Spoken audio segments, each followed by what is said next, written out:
tribe. Hello, guess what? It is check-in Thursday, right? Despite all the challenges, we're here. It's Thursday, and I can hardly believe that we are at Thursday already in this new week. Well, I wanted to jump in here just to touch base with you to see how things are going. Really wanted to stress the importance of mastering your mind to turn your dreams into a reality and to turn your vision into a reality.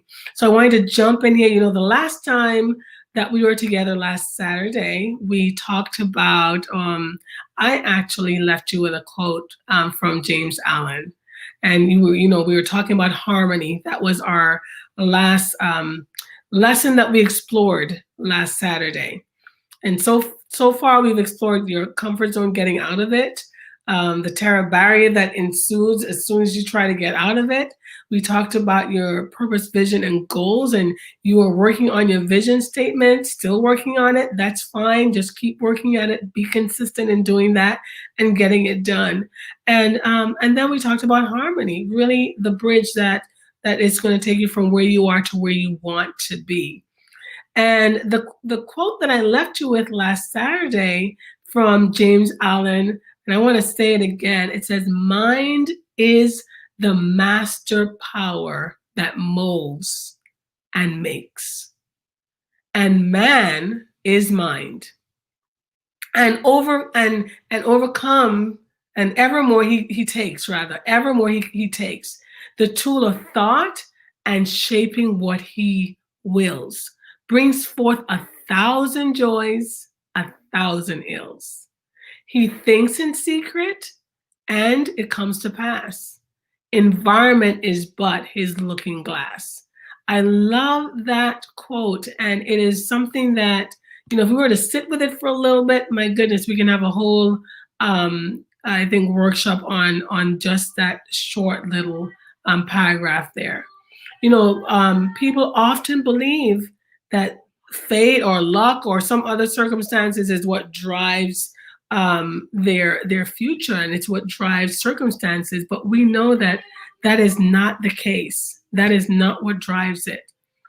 And when you think about this, while we cannot choose our circumstances, you can choose the thoughts that can influence your circumstances. That is something that you're in control of. And a lot of times we have doubts and we have fears. That's very common, and we're going to have them.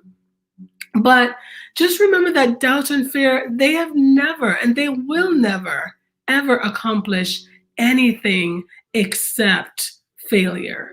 Our thoughts, your thoughts, my thoughts, they are in your control.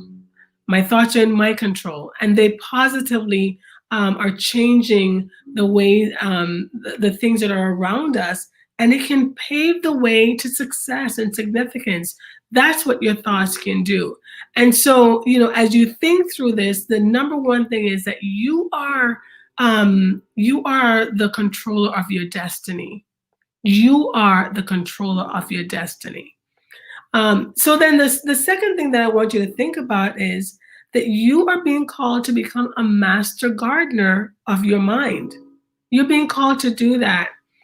My family and I, we have a tower garden. We're planting our own vegetables, and we have all kinds of lettuce and arugula and kale and basil and thyme and cilantro, cucumbers, all that we have. We're gardening. We're eating our own stuff instead of buying it organic. We can make it our own selves organic. Just as a gardener cultivates her garden, keeping it free from all kinds of weeds and really growing exactly what she wants, because I grow what I want in my garden. You can tend the garden of your mind. You can weed out all the wrong, all the useless, all the impure thoughts that lurk around in there. You can really silence that inner critic. You can cultivate your mind toward perfection, and really produce the fruits of all the right and useful and empowering, inspiring thoughts that you need in order to continue on and get onto the journey that you're on here. You know, we can compare our minds to a garden. I like to do that, compare our minds to a garden, because a garden, you know, it may either be, I think, intelligently maintained, or it can be allowed to grow wildly out of control and out of purpose, and really out of a purposeful boundary is what I would like to say. So similar to the content of our garden, your thoughts may be properly controlled. They can be properly groomed. You know, you can take out all the weeds, you can take out the dead leaves, you can take those out. And you're being called to become the master gardener of your life. That's what you're being called to do. You know, you'll find that good thoughts bear good fruit and bad thoughts bear bad fruit. That's just a reality. You know, I told you before that thoughts are real. They are. They manifest into physical things. They're real. And thoughts are like seeds. You know, they start off really small. You put them in the ground, and next thing you know, they grow up into these magnificent fruits or vegetables, right? And just like their seeds, your thoughts, they will continue to grow and multiply. They just will. So starting with strong, optimistic thoughts will lead you to more of the same thing. And so you can maintain that. You are able to really maintain those thoughts, and they'll lead you to a better result. They'll lead you to the result that you're looking for. And then thirdly, really continue to think those big, audacious, hairy vision that you have. Just really think big. Think big. Don't hold yourself back. You know, there's a saying, dream lofty dreams, and as you dream, so shall you become. And as you think through all of this, your success starts with a dream. It starts with a vision. That dream, you know, as you know, it has to be more than just simply wanting or wishing for something. It really has to be a desire that you have, a desire where you cut off everything else that you don't want, and you focus straightly and plainly on that dream, that vision, and holding it in front of you, making sure that that vision is always before you. That's why it's so important that you know what you want, that you can, again, remember your future so that you can continue to move towards that dream.